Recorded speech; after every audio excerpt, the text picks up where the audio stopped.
السلام عليكم ورحمة الله وبركاته. أقترح عليكم اليوم تصحيح سلسلة التمارين الأولى بالنسبة للمستوى الثانية إعدادي. نبدأ بالتمرين الأول. Exercice 1. Le 4 avril 2010, un séisme de magnitude 7,2 frappe la Basse-Californie durant 40 secondes. Question 1. Indiquez les intensités pour les villes de Mexicali et Tijuana. Alors pour le cas de la première ville, comme vous le constatez, l'intensité du séisme elle est de 8 degrés sur l'échelle MSK. Alors pour le cas de la deuxième ville, Tijuana, elle est uniquement de 5 degrés, toujours sur l'échelle MSK. Deuxième question, décrire les effets du séisme dans les deux villes en utilisant l'échelle des intensités en annexe.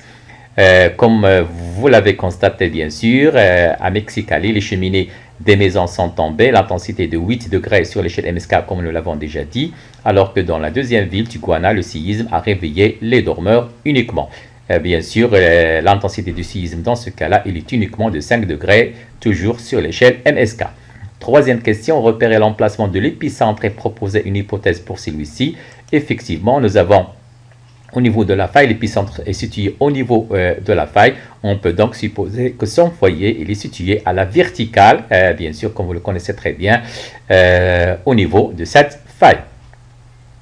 Passons maintenant au deuxième exercice. Le 6 avril 2009 à 1h32 minutes 42 secondes.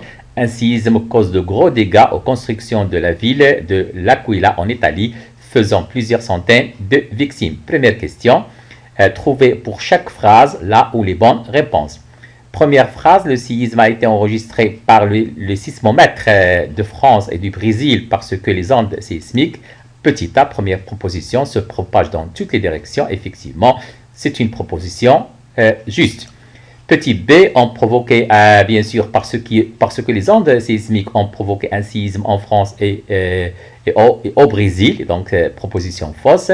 Et petit c, bien sûr, se propage parce que les ondes sismiques se propagent rapidement au-dessus du sol.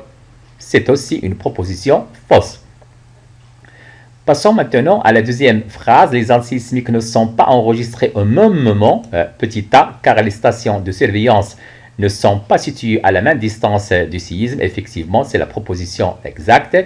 Petit b, car les appareils d'enregistrement sont différents. Bien sûr, c'est faux. Et petit c, troisième proposition, car les heures sont différentes à chaque station. Et c'est aussi une proposition fausse. La deuxième question, donner une explication aux différences d'arrivée des ondes dans chaque station. La réponse que je vous propose, bien sûr, la rupture des roches en profondeur libère de l'énergie accumulée sous forme d'ondes sismiques. Ces ondes se propagent dans toutes les directions. Les ondes sont enregistrées plutôt, bien sûr, en France qu'au Brésil, car la France est plus proche de l'Italie. Les ondes arrivent donc plutôt en France qu'au Brésil. Troisième exercice, première question, décrire les effets en surface du séisme en A et du séisme en B. Évaluer l'intensité sismique de chaque séisme à l'épicentre en utilisant l'échelle en annexe, l'échelle MSK. Donc pour le cas du séisme en A, comme vous le constatez, au niveau de l'épicentre, bien sûr, vertical du foyer, les maisons ont été fissurées uniquement plus loin et sans impact, ils ne sont pas endommagés.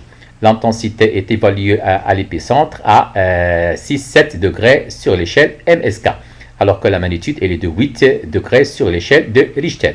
Pour le séisme B, comme vous le constatez, à l'épicentre, les habitations, comme vous le constatez, sont détruites plus loin et sont uniquement fissurées. L'intensité à l'épicentre, elle est estimée à 9 degrés sur l'échelle MSK, alors que la magnitude, comme vous le constatez, elle est uniquement de 6 degrés sur l'échelle de Richter. Petite deuxième question plutôt.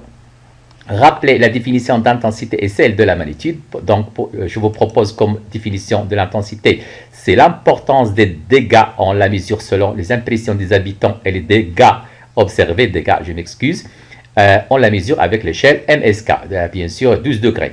Alors que la magnitude, la définition, c'est la puissance de l'énergie libérée par le séisme, on la mesure avec l'échelle de Richter, bien sûr, qui comprend 9 degrés, comme vous le savez très bien.